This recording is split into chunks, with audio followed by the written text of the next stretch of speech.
So, the purpose and the reason behind these community conversations is we're trying to find ways of better engaging with you, the people in town. We have with these discussions, these topics we'll do a little bit of a deep dive into. We have some interactive boards we'll kind of break out after the kind of presentation part of the discussion, and then afterwards have a Q&A to answer questions about what's happening around town or specifically on the topics that we're talking about. So, we really want to hear from all of you, because this is what impacts you every day in your life in Groton: the growth, the development, the conservation, the change, and we want to hear from people in town and how they're involved. These proposals aren't necessarily talking about, or these conversations, a particular plan or a development proposal, but more, say, larger topics that we're trying to get into. So, and another one of the reasons why we're having these conversations, a lot of times when we see, particular development proposals or projects, there's a public hearing, and there's not always a great dialogue that happens at those. And we're always trying to improve these to make it a little bit more of a circular dialogue, so we can hear from you and you can hear from us. So it's something that we're constantly trying to change and improve upon as time goes on. Before I go on, just kind of logistics, I think most people help themselves to refreshments in the back. Bathrooms are around the back door where you came in. Emergency exits, there's signs everywhere. If we kind of need to get out, behind you, there, and all along the side here. So format for tonight, for those of you that haven't attended before, we'll have kind of a brief overview discussion by Bryce Kelly, our guest speaker tonight. He'll talk for about 25 minutes or so. Then we'll break out and kind of have some of these interactive boards. We encourage you to talk with each other, and also there's a number of member of staff from the department. We all have name tags. Ask us questions, talk to us about what you're thinking in the town. And then we'll come back after the talk, after we do those exercises, do a little question and answer portion. Also, the way we do questions here is there's note cards that everybody could have picked up when you came in, or at the break, grab a note card. If you have questions, write those on the note card. Write as many questions as you want. That way we'll get the stack of note cards and we can kind of run through them pretty quick, and we don't require you to grab a microphone and talk, because not everybody's super comfortable doing that. I also want to make a quick little plug for, one of the big projects that we are working on right now is the town's Plan of Conservation and Development, or Groton 2035. That's our 10-year plan that really sets the stage for where we're going to grow and change over the next 5 to 10 to 20 years. We have a survey that's out there right now for Groton 2035. We encourage all of you to take that. We're a population of about 39,000 in Groton. I think we've gotten about 80 respondents from that so far, which is kind of poor. If all of you could help us share that, I don't know how many people are on Facebook or Instagram or other social media. A lot of the people that are in here, we know you, we've seen you at meetings before. Help spread the word to people that we don't know, to your friends, your family, acquaintances that live around Groton. The more you help us spread the word and get people involved, the better, we'll have representative views of everybody within the town. So tonight's topic, Housing in Groton Part 2, specifically focusing on really what the town can do around the whole housing issue. And our guest speaker, Bryce Kelly, I'll just tell you a little bit about him. He has been working with the town for, I think he's our newest planner as part of the department, and his passion is housing. Before joining our department, he was the senior research analyst at Housing Works Rhode Island, a research and policy organization housed at Roger Williams University. He has a master's degree in strategic planning. He's a resident of Richmond, Rhode Island. He's on the planning board there and the Affordable Housing Committee, so he really puts his actions and his money where his mouth is, caring about his local community as well as for the town of Groton. So with that, I'll hand it over to Bryce. Thanks. Good luck. All right. Thank you, everybody, for coming tonight. Unfortunately, if you were at the last community conversation, it's just going to be me, our resident PhD. He's back there. He's taking a break from presenting tonight. So yeah, tonight we're going to talk about Groton's role in but promoting housing affordability and availability, what we can and can't do, right? So where does this fit in to our previous conversations? Of course, even before this series started, we had community conversations around the market around housing. We had conversations around what housing affordability really means. And tonight we're going to be talking about the role of local government in facilitating that housing affordability. So I put a couple key concepts to keep in mind throughout this presentation. We'll return to them at the end, but I think that they're really pertinent to this topic. The first being that we all need housing that we can afford, whether you're at the higher income spectrum, lower income spectrum, whether you're new to the workforce or you're retired, we all need those options. The town has an important but limited role in delivering that housing affordability. Zoning is an important factor, but it's not the only factor. And I skipped one, and it's really, really important. The town does not control what applications for development are submitted. I'll return to that a couple times, but that's really important to keep in mind. And then the fifth point, the intersections of good planning and zoning can set the stage for more affordable and thriving communities. And then the inverse of that is also true. So what we're going to cover, the federal government, the state government, and the local government, how they all work together and how they all function to promote development and affordability. The role of planning in housing development, also the role of zoning in housing development, and then finally, zoning in the Groton context. You might have seen those boards back there. You'll see them in the presentation as well. They're kind of the crux of a lot of what we're going to be talking about tonight. So first up, I'm just going to give a quick primer. Of course, we're in a federal system of government, so the federal government has roles, the state government has roles and responsibilities, and finally, the local government has roles and responsibilities. It's important to note, and I'll return to this again, a lot of the assistance and support that local governments get, state governments as well, comes from the federal government.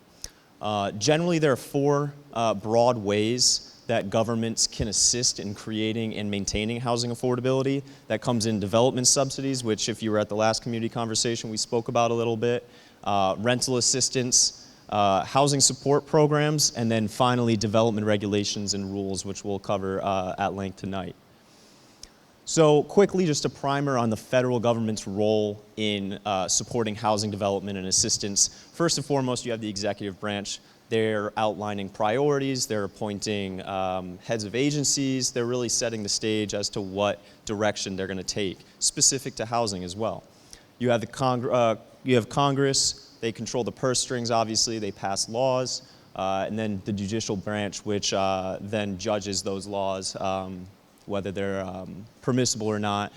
The Department of Housing and Urban Development, HUD, is the main driver for supporting housing development and affordability in this country. So many of the programs that we have here in Groton and at the state, that funding, that program is coming from HUD.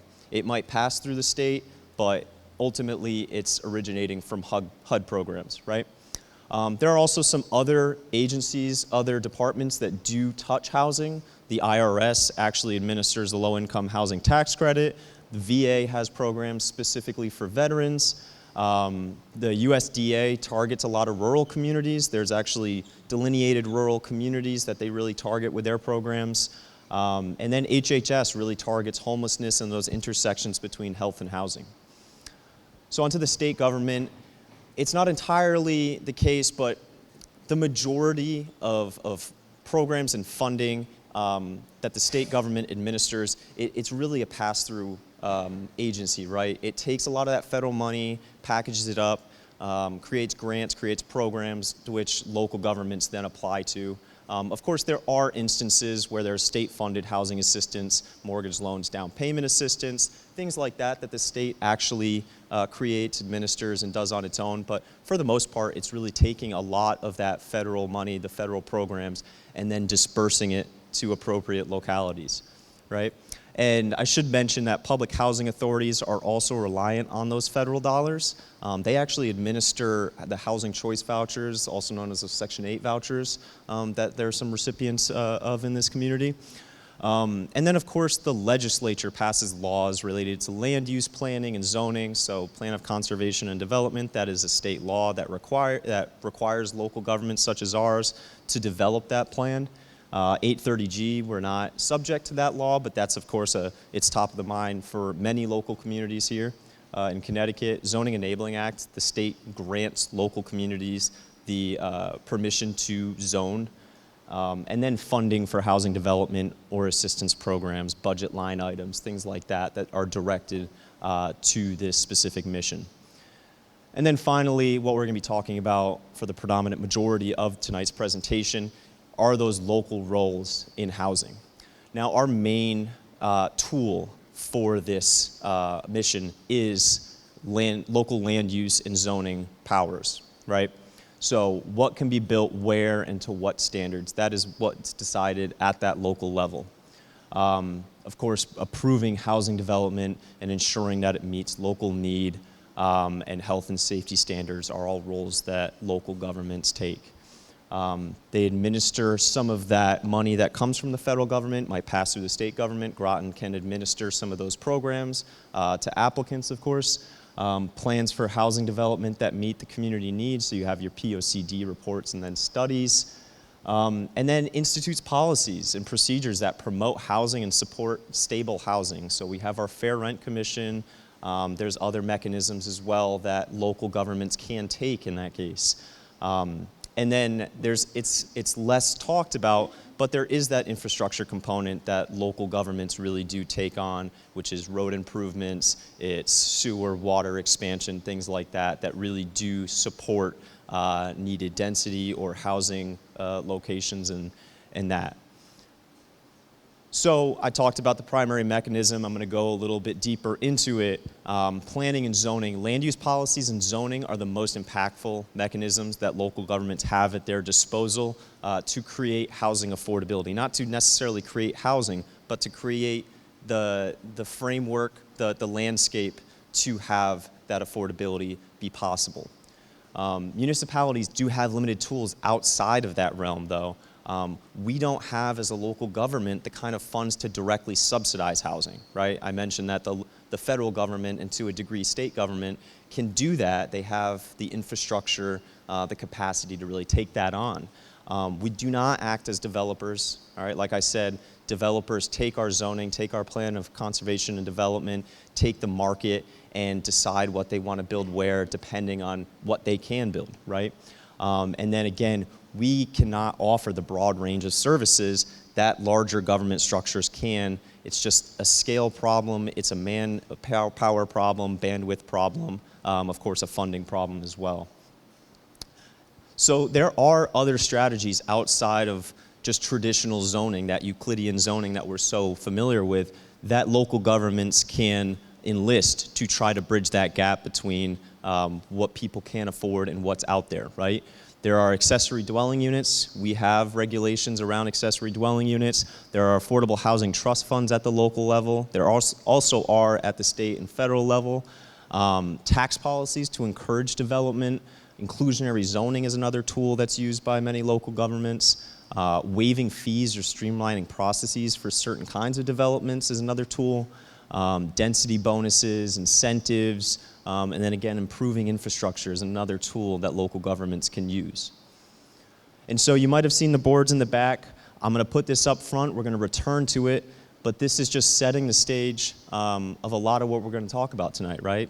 A big tool that local governments have is the ability to zone, and we can see here that Groton as a whole zones their land 71, almost 72% for single family by right. I'll explain by right.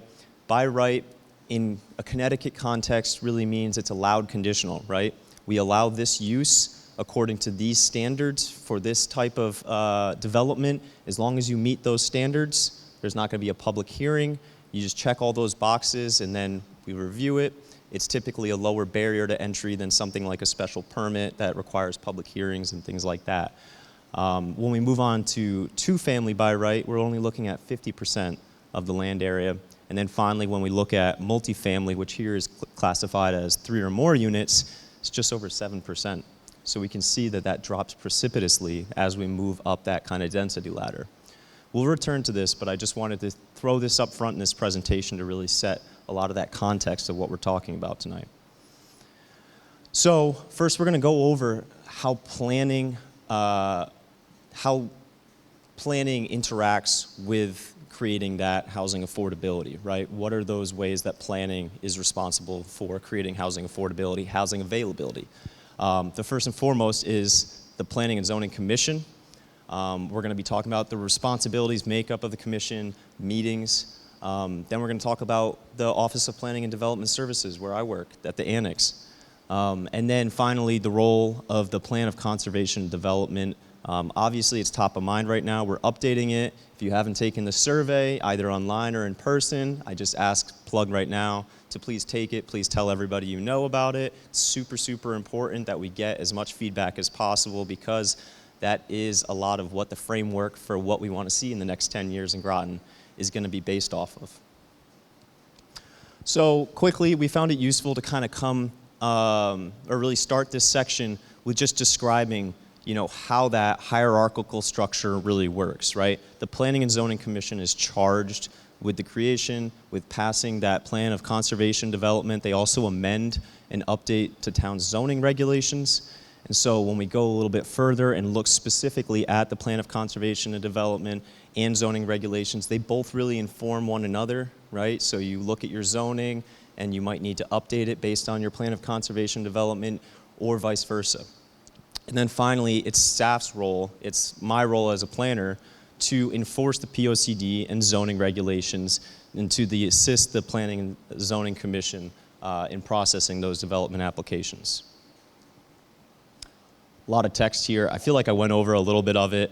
This will be posted online, so I'm going to fly through a little bit of some of these more meatier slides. But the PZC is really responsible for preparing that plan of conservation of development, for crafting subdivision regulations, for their work with zoning regulations. There are 5 members, 3 alternates. Members can be from any jurisdiction within the whole of Groton. However, if you look at the asterisk, the planning and zoning's responsibility includes the town, but not zoning for Noank, and neither planning or zoning for Groton Long Point or the city of Groton. So it gets a little complicated when we start talking about specific roles that they have. When typically it's the second and fourth Tuesday of the month, it can change slightly. This is the approved meeting schedule, Deb? I could only find the draft. Okay, I could only find it with the draft on it. Just want to make sure. And then they meet at the Town Hall Annex generally. Okay, and so it's important. So this is what an agenda looks like. This is our past agenda. Familiarize yourself with that. So Groton's Office of Planning and Development Services, when I first came here, I was just blown away by how locating everybody that touches housing, touches development in the same department, same office, how that can really make things a lot easier and more informed, right? So the Office of Planning and Development Services includes the Planning Division, the Economic and Community Development Division, the Resiliency and Sustainability Division, and then finally the Inspection Services Division. And everybody interacts, right? We all talk to each other, we all look at developments, and we all understand, okay, you need this out of this, I need this out of this, this is what we're all looking for. And we're not siloed. It makes things a lot more streamlined, a lot more easy for us to look at developments holistically, to look at the town holistically, to make sure that our planning is informed by subject matter experts in those other areas that do touch planning. And so here are our roles, right? So the Office of Planning and Development Services, specifically the Planning Department, their mission is to enhance the character and quality of the town and to preserve healthy and sustainable environments that contribute to the high quality of life for all people who live, work, and visit Groton, right? So our department is made up of John Reiner, Director of OPDS, Deb, the Assistant Director, the other land use planner, Dave, who's here, myself, and then Planning Tech, which is Shannon, who's at the front desk. If you've ever come in the office, you might have interacted with her. And we're also at the Town Hall Annex. So that brings us to the Plan of Conservation and Development. I'm not going to belabor it too much because we're going to be talking about this constantly. But this really is the roadmap to Groton's future, right? This is a policy document. It's not a book that's meant to be put on a shelf when it's done and never be read or referenced. We reference it all the time. It's meant to be open, dog ears everywhere. It's really, really important. It touches on so many aspects of Groton and residents' enjoyment of the town. You can see I threw a couple bullets up there as to what specifically it keys in on, but there are so many different parts of this document that really affect everyone's everyday life, right? And I did, and I should mention it up front, but I did put a lot of links throughout this presentation. We're going to put it online. They're all hyperlinked, so if you want to learn more, if you're interested, I've included a lot of hyperlinks throughout. And so just for a taste of what plans of conservation and development do in terms of housing, I included some snippets from what the 2016, which is our current POCD, says on the topic of housing. And so over on the right, definitely not going to go through those, but those are all the recommendations around things that interact with housing, right? You can basically boil it into these three broad categories, all right? Directing residential or mixed-use development towards areas that make sense, right? We don't want to increase sprawl in the countryside. We want to have development, compact development, where it makes the most sense. Improving the design, livability, and sustainability of residential development regulations. And then finally, to expand the housing types allowed in Groton to include more traditional, denser housing types, while also ensuring that development standards make those housing types feasible. It's not enough to say you can have two-family homes everywhere if the dimensional regulations don't really make it possible, right? So you need to take a holistic approach. And I did include another hyperlink here to smart growth, which is really a principle that informs a lot of the mixed-use development, a lot of the planning principles here, to learn more, because that really connects a lot of the different livability aspects of a community and brings it together with housing included, and it makes looking at things holistically a lot easier. So now we're going to move on to zoning. Zoning has a tremendous impact on housing.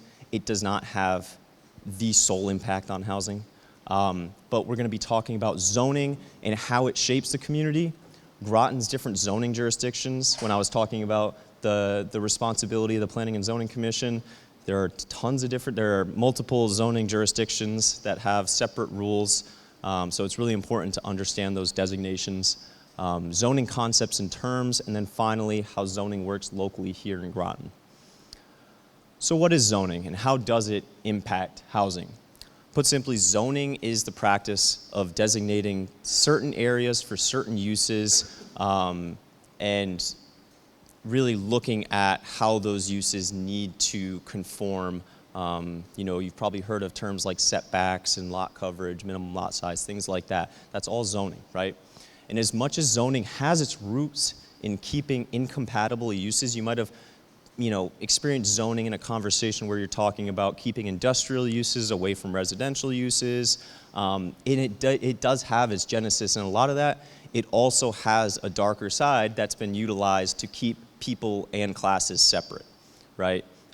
It's not legal to not allow someone of a certain race or ethnicity to live somewhere, but if you can get proxy, zoning that keeps people out, that's legal. Right, that was legal. Groton aspires to use zoning as a tool to expand opportunities for current and future residents, right? We want to use zoning for good. It's a blunt instrument. It's not a perfect tool, but it's a tool that we can get closer to creating that thriving community I think we all really want to see here. So how does zoning impact development specifically? I mentioned use regulations. So you can have a factory here and you can have a single family home here. Those are use regulations, right? Dimensional requirements. So you need a 5,000 square foot lot to do this versus a 10,000 square foot lot to do that. You can go up this high. You need to be set back this far. Additional requirements based on the type of housing are often prevalent in zoning regulations. So density requirements for multifamily or different requirements for two-family than you would for single-family. Those are additional requirements. Lack of adequate production strategies. So I mentioned, inclusionary zoning is a production strategy. Accessory dwelling units is a production strategy. There's multiple different ways to attack it. And then parking requirements, right? Parking is an issue in a lot of places. Having onerous parking requirements often reduces the feasibility of certain housing types. So it all needs to be considered when you're looking at this. So I talked a little bit about the different jurisdictions in Groton. I'm just going to run through. So the town as a whole, including all the different zoning entities, has, I think, approximately 41 different zoning districts. So you have the town of Groton zoning, you've got the city of Groton zoning, you've got Noank zoning, and then finally you have Groton Long Point zoning. So there's a lot of different zoning districts, right? And there's a lot of different rules and regulations for all these different jurisdictions. It can get really complicated. It's also really important to mention infrastructure's role in housing development, right? If you don't have any water or sewer, there is a carrying capacity of the land. With water and sewer and larger capacities of water and sewer, you can achieve higher densities and you can get to more of that denser mixed use development that I think a lot of people seek. So I talked a little bit about dimensional regulations. They're kind of complicated, so I wanted to create this little graphic that really breaks it down. And in our zoning regulations for the town, we actually do have a really helpful graphic that, quite frankly, I haven't seen in many other towns. But it is really helpful to start conceptualizing, right, from that abstract to that more tangible, what minimum lot width looks like, what front setbacks look like, coverage percent, all these terms that you really can't connect the dots until you see it on paper, right? And all of these things can either work to create more housing or to limit housing, right? And so returning back to these maps that we were talking about, I'm not going to belabor the point any further, but it is stark in how you do move up that density, how the areas contract more and more and more, right?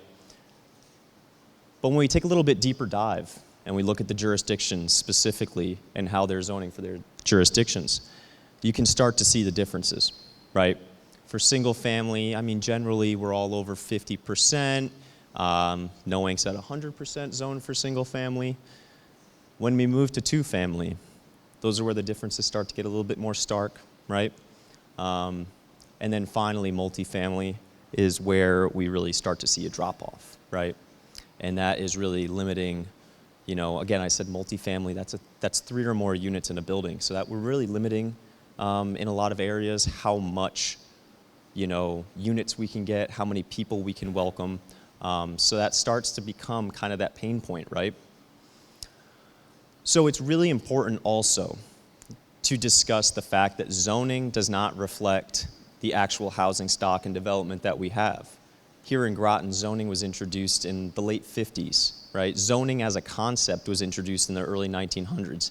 As the history of America, zoning is a blip, right? So a lot of the places that we really, really love and cherish, Mystic, were developed in large part before zoning was really fully fleshed out. And so it's really important to understand that there's so much throughout town, every town, not just Groton. A building has a dimensional variance, all right? It might have had to attain a special use permit. It might be built on a substandard lot of record, or it might be legally non-conforming and it predates zoning entirely, right? And I brought it up before, but many of our favorite places in Groton and Connecticut are legally non-conforming, right? 4 units where a single family home is allowed, no parking, things like that, because these places were developed based on need, based on preference, based on the time that they were in. But zoning can be updated to create these places. This is a really big push in the planning community, a really big, study of zoning, how zoning can be used to recreate places that we love so much that were built before zoning. And so here, just to drive this point home, there's this property. This one is on 32 Pearl Street. It's in an R7 zoning district. This is a 4-unit building, okay? The lot size, it does meet the lot size requirement, but because it's multifamily, it requires 4,000 square feet per unit. We're at just over 1,800 square feet. This front setbacks, the side setbacks aren't compliant. Lot coverage is pretty close, but when you look at the specific regulations around multifamily development, it really doesn't meet hardly any of them. But when you look at this building, I think you could walk by very easily and think it fits in, right? I don't know if you would notice that it's a 4-unit building, but that 4-unit building packs a lot of punch, right? There's 4 people in there where really there would probably only be a one unit, a single family home there normally. So good planning and zoning cannot produce housing alone. Zoning is not that secret key. Once we unlock it, all that housing is going to flow in. It's setting the table, right? It's setting the table for what could be possible, right? So the town does not control applications that are submitted, all right? Just like a lot of people might be upset that there's gas stations and car washes coming in, our zoning allows it, right? We aren't eliciting people to come in and develop these properties. They're seeing a market potential. They're looking at our zoning and saying, this is where I can build it. They're meeting all our requirements, and they happen, right? And so we need to look critically at our zoning if we don't see the things we want, or if there are things that we don't see that we want, right? And then we can really start to set that landscape for creating the things that we want and the places that we want to live. And again, regardless of how permissive zoning is, developers need to turn a profit, which often can influence what they build, the scales that they build to, the price points that they put things at. So there's a lot of things, there's a lot of factors that go in. Zoning's a critical factor, but it's not the only factor. The other things that really influence how things get built, what gets built, acquisition costs, homes are getting more and more expensive, land's getting more and more expensive, construction costs. COVID really caused a lot of supply line issues. Those tensions really haven't eased off all that much, and construction costs are still extremely high. Market needs and absorption, right? What does this market need? Developers aren't going to create something that they don't think is going to fill up, that there's going to be a market for. Tradespeople. So a lot of the housing that we have in these traditional dense areas, there's just not developers that are skilled or experienced enough to create 4-unit, 3-unit, 2-unit, whatever. They're creating bigger and bigger developments because that's what they're used to doing and that's what their expertise is in. Financing, interest rates are high, makes building homes really, really hard to do. And you have to, in order to build a lot of these homes, develop these really complicated capital stacks, these really complicated financing structures to even get them done. Available land is getting harder and harder to come by. Community support can sometimes make or break what we see, right? And then in some cases, building code, right? Building code, a lot of the homes that traditionally we really like, building code has been updated to meet health and safety standards and may have inadvertently kind of ruled some of these homes out. And a good example of this is our accessory dwelling unit regulations. Our accessory dwelling unit regulations are pretty permissive. You can build an accessory dwelling unit fairly easy in Groton. However, the costs of building one are so high, we're not seeing the applications. It's not like we turned the key and accessory dwelling units started pouring out of the sky. It costs a lot of money to do this, right? And until there are developers or smart businesses that create prefab ADUs that can just be dropped on a plot of land for a reasonable price, we're probably not going to see a whole lot. And so I talked about those key concepts. We're getting towards the end of this presentation. I'm going to revisit them. We all need housing that we can afford. Again, town has an important but defined role.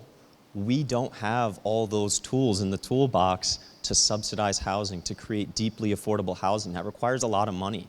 We don't have, the bandwidth, the people that can do some of the programs that the state and the federal government can do.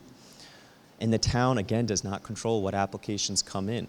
We can create a POCD that says what we want to see where. We can create zoning regulations that say you can have it here with these kind of standards attached. But if developers don't come and use it, nothing's going to happen. Zoning's an important factor, but not the only factor. I've really hit this one home, I think. The intersections of good planning and zoning can set the stage for a more affordable and thriving community. Planning and zoning is not set in stone. They should respond to evolving needs, evolving preferences. Don Poland, a couple community conversations ago, talked about the need for housing just based on our smaller household size. Our population's not growing. Our households are contracting, which means we need more units just to maintain a population, right? There's a lot of factors that go into it. The intersections of bad planning and zoning can create an exclusive and unaffordable community, right? The inverse again.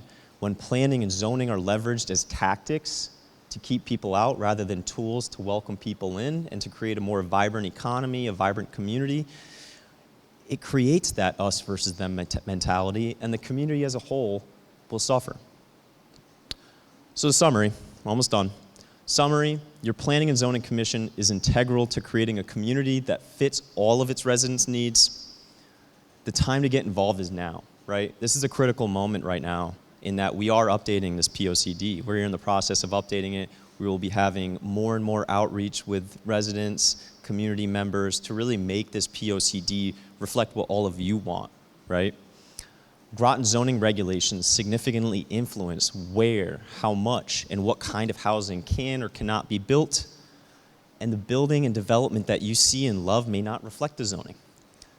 Ensuring that Groton's regulations reflect current and future housing needs means that you need to stay informed and you need to make your voice heard. And with that, yet another plug for the POCD. If you haven't taken the survey, if you haven't seen the QR code, there it is again. And then again, the presentation will be online. The hyperlinks are all live. So if you want to learn more, absolutely this presentation will have maybe everything that you're interested in. But with that, I'll hand it back to John. Appreciate it. I know I kind of droned on. Thanks, Bryce. Good job. So we'll take a kind of 15, 20-minute break. If we got a few boards in the back, sticky dot exercises, and ask us some questions. Also, there are those note cards we have up in the front. If you didn't grab one, write a question, 2 or 3, and myself and Bryce will kind of field some questions at the very end, and we'll get you out of here in just a little while. So thanks. I hate breaking up the good conversation that's happening. Here, folks want to grab seats, and we'll just go through the questions that we got. But Bryce also wanted to go over a little of the feedback that we got from the sticky dots. So, all right. Yeah. So this is the first time we've done this board. I think the crux of it is to really show how difficult it sometimes is to know how many units are in some of these buildings, right? So this property right here, it's got an accessory dwelling unit. So there's 2 units. This property over here was actually the one I used as an example. I just turned the perspective a little bit to make it look like a single family home. That's 4. So we know a lot of people were paying attention. Yeah, that was the test. This one you might recognize. It's right by the barn. All right, this one's got 3 units. And then finally, no one got this one. This has 4 units, the bottom right. It's in no ink. 4 units in there. So these places are all around you. And sometimes you got to squint a little bit and look for electric meters or maybe a mailbox or 2. But yeah, they're all around in Groton. And all of these buildings, if I'm not mistaken, date back to 1800s, early 1900s. So they fit needs then, and they certainly still continue to fit a lot of needs now. And these are buildings that all could fit within those single-family neighborhoods from a design, from a character perspective, and house just more families or more people. Or it might not even be necessarily more people, because a lot of these houses in these single-family neighborhoods are 3, 4, sometimes 5-bedroom units that could have a lot more people in them.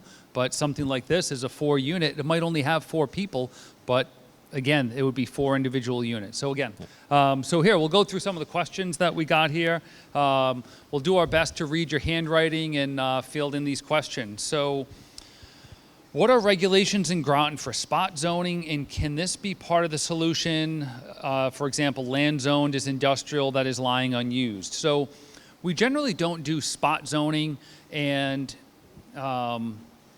that really wouldn't, that's not consistent with good planning practices. But do we look at certain districts and zoning regulations or tools that we use? For example, a number of years ago, we adopted a regulation for cottage community zoning, thinking like smaller houses, and we thought it was going to be a real hit. No one's used it yet. So we're going to go back to the drawing board and try to figure out what can we do on that one at some point in time to maybe get some of that like missing middle housing, affordable market rate housing. But, looking at industrial that is lying unused. That's something we are starting to look at a little bit now. A developer came in to talk about that as a possibility. Our Planning and Zoning Commission talked about it at the last meeting. We don't have a proposal for a particular application, but it's something that we're starting to look at these areas. Same thing with that kind of special zoning language that we used. All right, so this is a two-parter.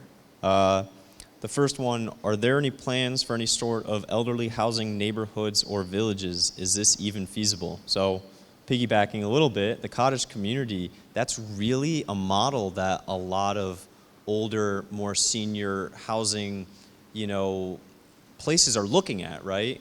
Because it's tremendously walkable, there's that shared space, but again, it hasn't really produced anything. In terms of specific plans for elderly housing, I'm not aware of any new elderly housing. It's often, there's a lot of different models for elderly housing, right? Depending on the kind of services you offer. So you need sometimes very specific developers or very specific management companies to make these things come to fruition. But I think elderly housing is an interesting topic because there is the concept of, trying to mix ages and mix demographics as well. I think creating more walkable places and more safe places for different people in different life stages to interact is a valuable way to go about this. Again, no plans. It's certainly feasible though. It's certainly feasible. Is it possible to have smaller lot size requirements for tiny houses or comparable sized homes? So, yes, it's possible. Accessory dwelling units aren't so different from tiny houses. Of course, they aren't on their own separate lot, but there is no lot requirement for the tiny house itself. Comparable sized homes, but there's a lot of opportunity to look at smaller homes. I think the market is continuing to look for smaller places to live. I think people are more comfortable in one-bedroom homes than they perhaps used to be. So there's definitely a possibility there.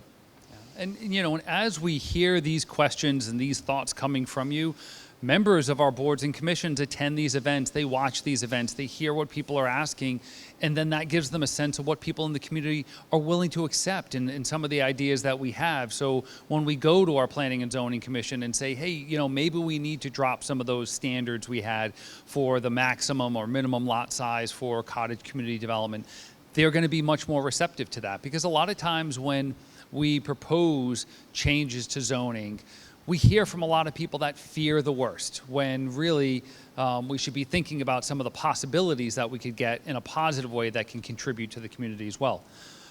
Next question, how can we spread the message that green space will be included in development, especially for schools like old SB Butler? So, for example, right now, we're moving forward. There's an RFP out on the street for Pleasant Valley. Some type of open space or recreation is going to end up being part of that proposal. The council made that clear.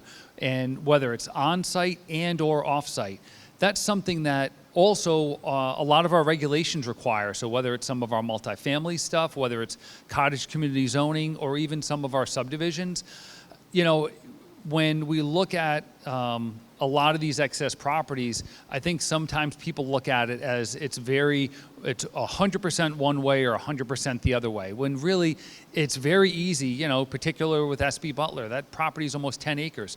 A lot of good things could happen on 10 acres. You could have some park space. You could have some cottage community development, housing that is very compatible and consistent with what's on that in the area already. But again, those are things that we need to hear more from the larger community about what people think and what the best solutions are, because all of these properties, we can't just say, well, we'll worry about it later. I was telling somebody that when I first started looking at the Mystic Education Center property, when I first started working here, the town council was talking about what to do with that property in 1979. Here we are, getting close to almost 50 years later, and we still haven't figured out a solution. Like, as a community, as a town, we gotta figure out what's the best use for all of these properties. And it can't just be, it's going to be more green space because it costs money to knock down those buildings and remediate those properties. And we're in the midst of a housing crisis that is not going away. So we need to think about these things. There's no predetermined solutions, but we need feedback and involvement for all of you. Okay, so I got a question. What is the Groton Fair Rent Commission? Who sits on it and controls it? Unfortunately, the staff person that we have who works on the Fair Rent Commission isn't here anymore. He would have been the perfect person to answer this. I'll do my best. The Fair Rent Commission hears complaints about rental issues, right? Tenant, landlord issues, and can mediate those issues if rent goes up exorbitantly, if there is undue evictions, or just generally issues that regard landlord-tenant relationships. That Fair Rent Commission will mediate and work something out. The Fair Rent Commission has both tenants and landlords on it. I don't know the exact makeup right now. I do know there's vacancies on it. And who controls it? Like anything else, it's a commission. I'm not sure there is any control over. The Fair Rent Commission, I can't remember if that's appointed by the council or by the town manager. I think it is by the council. Yeah, it's by the council. Next question. How can we get the word out more about these conversations? An article in the Day would help. We have had some articles in the Day. We try to promote these on social media. If you can all promote them on social media, I'm sure everybody here on Facebook, come on, Instagram, TikTok, what's that? Nextdoor, that's another one. There's a lot of platforms out there. I think there's a Facebook page, Our Town.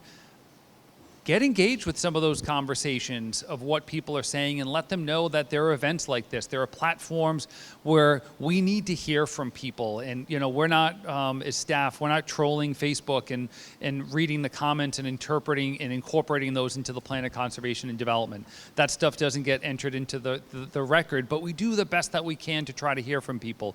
So, we are trying a lot of different things to spread the word, but really, if all of you shared this with 10 or more people or posted it on your Facebook, that would reach a lot more people that are well outside of our network. Okay, here's a question. Could the Pequannock Bridge neighborhood accommodate multi-unit buildings such as townhouses on larger lots? I'd say it already does accommodate multi-unit currently. Could it accommodate more? I think that's potentially something that can come out in the POCD. I think a lot of these questions are questions we should all keep in our mind for the POCD as well, right? Yeah. But I would say Pequannock Bridge already has quite a few of those missing middle housing, those higher density. Yeah, but in the area specifically around, say, like Pequannock Bridge itself, that's actually we had looked at that area a few years back, and a lot of that's within the flood zone, right by like where the reservoir property is in that area. Outside of that, yeah, there's certain areas that are not within the flood zone, so that's something we always have to look at. But certainly, could there be more development in that area? Yes, but we also have to be mindful of, when there's water nearby, especially water influenced by the ocean and tides, we always have to just be a little careful. What is the Planning and Zoning Commission doing to expand land available for multifamily development? So a lot of that, I think, is going to be revisited in the Plan of Conservation and Development. So as part of this process, as part of that, Groton 2035, we need to look at, I think often when people say multifamily development, they think about what's going on at Triton Square, at the old Sealy School. That's not the only form of multifamily development. That poster board with duplexes, triplexes, quads, that's a great way of getting a lot of density into an area without impacting a neighborhood. And when we're talking about that level of density, you can have, one-bedroom units that aren't going to have big traffic impacts, but it's a way of creating opportunities for housing that aren't there right now. So I think that's something at the staff level we've been talking to the commission about. It's something they're thinking about, and I see that as a theme moving forward in our Plan of Conservation and Development, which then would end up within our zoning regulations. Unfortunately, a lot of this stuff is a long game. It doesn't happen very quick. It seems the POCD is a guide regarding priorities and values of the town. Should we consider a broader vision for the town? The POCD is a balancing act, right, between these broad values and visions that we have and then specific recommendations, right? It's always kind of playing on either side of that seesaw. I think there's a way, and I'm not sure, maybe I'm not understanding the question perfectly, but there is a way to capture more about the town within a POCD, within the chapters of a POCD that we haven't previously. Yeah, I'm not sure. Do you have anything? No. Yeah. When will the POCD be completed? So around 14 to 16 months from now, we'll probably be done with that document. Those are done. Oh yeah, I know. I was going to look Okay. at that one. You go. Okay. Can you walk us through who is the lead project decision maker on the POCD, Planning and Zoning Commission, and who or which commissions other than that, the Planning and Zoning Commission, how, when, and to what effect? So I think it's asking who's all involved in the decision-making processes around what goes into the POCD. Of course, we all are. All the residents of Groton are. The process includes, and it includes both staff, the Planning and Zoning Commission, other commissions, the consultant that we have on board. So we're hearing from a lot of people who are directly charged with working on the POCD, but there is no necessarily one decision maker on the POCD. The jobs and duties are really spread out amongst all of us, but more specifically, different commissions and different stakeholders. But at the end of the day, it's the town's Planning and Zoning Commission that adopts the plan of conservation and development. If they say they want it written a certain way, done a certain way with certain priorities and values, that's how it's going to be written. And as staff, we are there to help and support and guide, but that's who makes the decision. And now all of this feedback, meetings, the things that we hear from people, they take that in. They have to weigh that against feedback they receive from different neighborhoods, often very conflicting things. We hear from some people that want development, some people that don't want development. Some people want economic development, some people want more open space, more parks and rec space. And then they also have to look at the data, like knowing what our housing needs are, what water protection, how much infrastructure we have. So they have to weigh and balance all those things. And our Planning and Zoning Commission is appointed by the town council. They're the ones that make the decision. So it's on the Planning and Zoning Commission, on the POCD, as well as on all the development applications. So how can we ensure that developers of town property create housing that is affordable? The new apartments on the Sealy School property are $2,800 a month for a one-bedroom. So one, the market has to respond to what the needs are that are out there. When the town put the original RFP out on the street for the Sealy School, we didn't see the housing. We knew that there was a need for more housing in town. We didn't know how much that need was. At the staff level, we saw that there was a big need, but we didn't have numbers for it. Groton also has over 23% of our year-round housing stock is affordable. I'm sorry if I sound like a broken record saying that, but that's an incredible amount of affordable housing that we have within our community. We're the 5th highest percentage in all of Connecticut. That's substantial. It's not saying we don't need more affordable housing, but we need more housing at all price points, because if we just fill in only age-restricted housing or just apartments for one-bedroom people, we're going to miss all these other categories of housing that need to be filled in there. So how can we get more affordable housing? Well, in the current RFPs out there, requests for proposals for both Groton Heights and Pleasant Valley, the town council encouraged developers to include affordable housing on there. I see the same happening with anything else that the town does in the future. You're going to see pressure to have some component of that be affordable housing. And can I jump into, there's also the element of subsidy required for affordable housing, right? And in towns that have really active nonprofit developers that operate within their borders often see developments that are 100% affordable because these developers are well versed in how to create that deep subsidy that's needed to create long-term affordable homes. We don't have that in Groton like a lot of other, maybe larger cities or areas of Connecticut do. And so that's kind of a, that's something that we can explore, but that could be a part of it as well. Yeah, and we have a Groton Housing Authority that manages a lot of subsidized affordable housing in town, but they only have so much bandwidth. There's only so much that they can take on and actually process and build, and there's some projects they're trying to work on right now, but again, with the size of the organization, it takes time to get these things done. Yeah.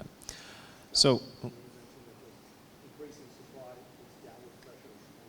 yes, yeah, and also, thank you for saying that, because I was kind of saying that, but I didn't, not quite that clear. The more supply we have, prices are going to go down. I mean, right now, the reason rents are so high, houses are selling so much, is it's supply and demand. We don't have the supply. Demand has, if anything, has only gone up because Groton's a great place to live.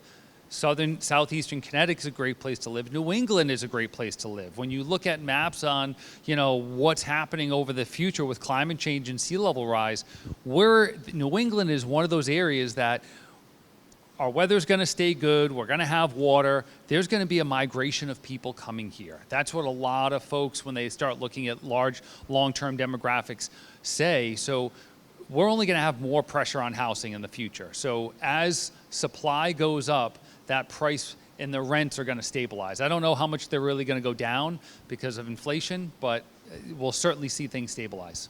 Thanks, Hal. So here's a question. How can developers be incentivized to build housing units that people who work and want to live in those areas can afford?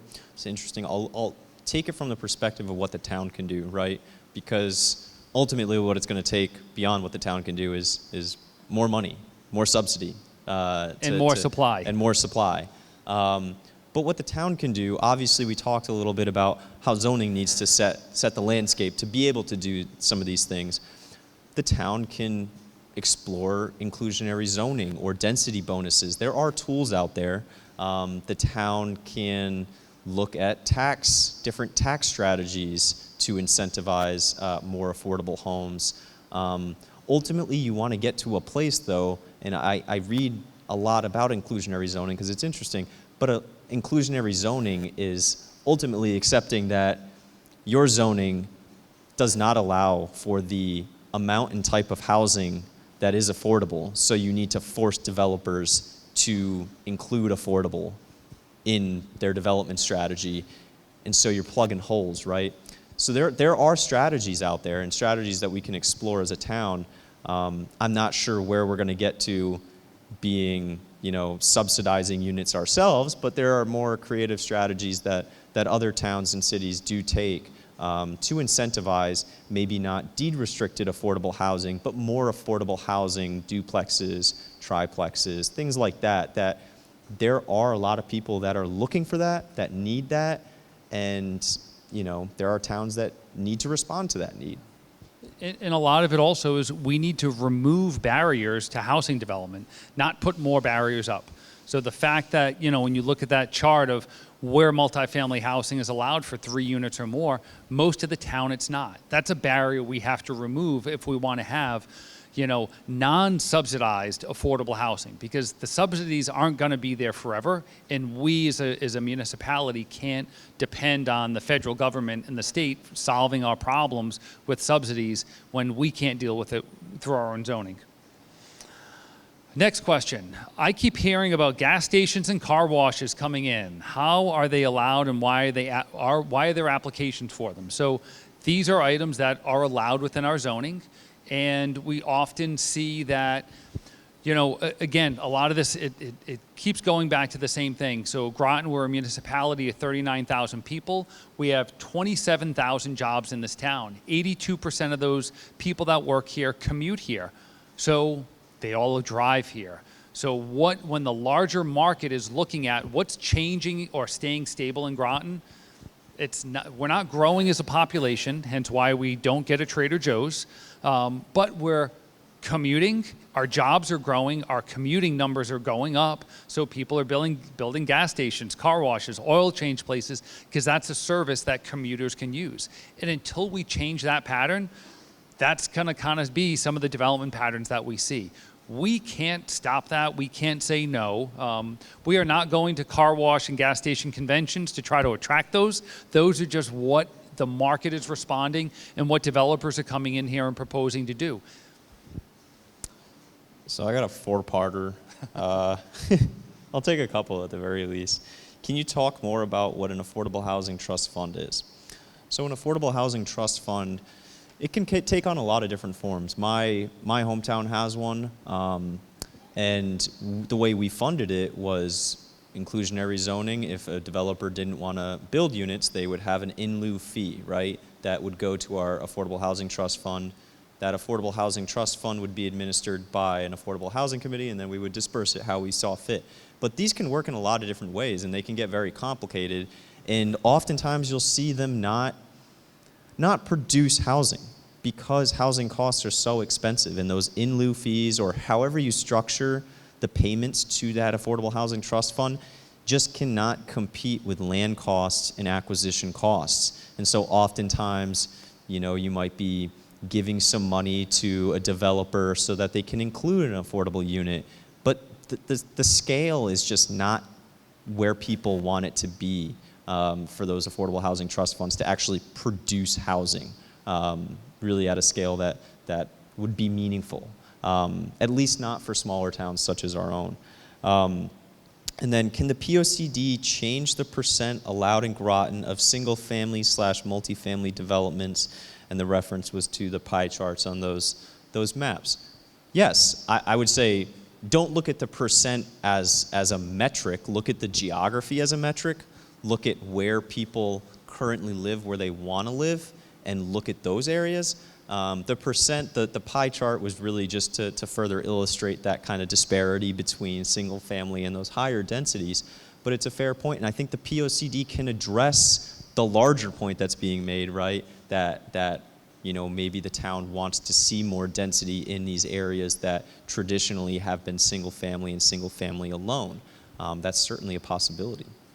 There are municipalities around the country that have eliminated the single-family zone, and now they allow the duplexes, the triplexes, the quadplexes by right in those zones. So it's not just a single-family only zone. Yeah, and it's not eliminating the opportunity to build single-family. Correct. It's just eliminating the exclusivity of only single-family there.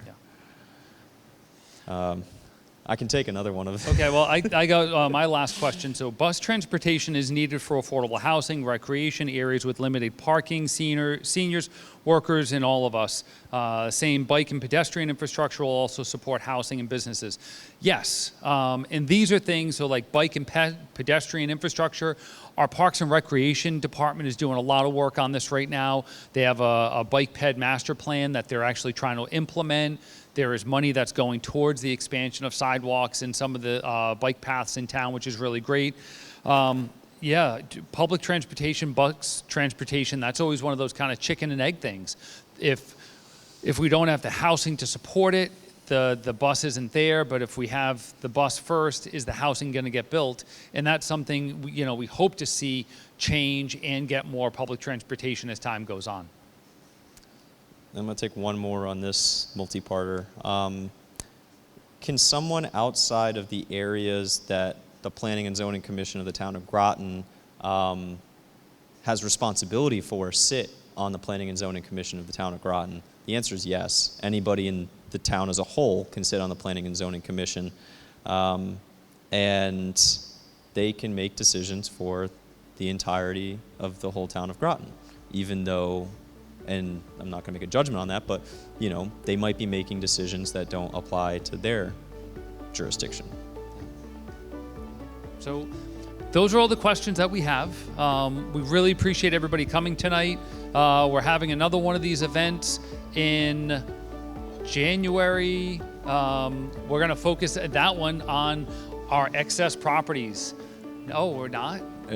Oh, we're changing the topic. Never mind. Yeah, so it'll be me, hopefully, with Layla maybe again, I don't know, talking about how we take what we talked about tonight, different ideas, different priorities that we all have and effectuate change. How do you write a letter to a town councilor, or how do you write or even come in person and make testimony to the Planning and Zoning Commission? We'll be walking through that, hopefully with an elected official or an appointed official, to really guide us through how best to make your voice heard. Yeah. All right, cool. All right, well, thank you again for coming. Really appreciate your feedback.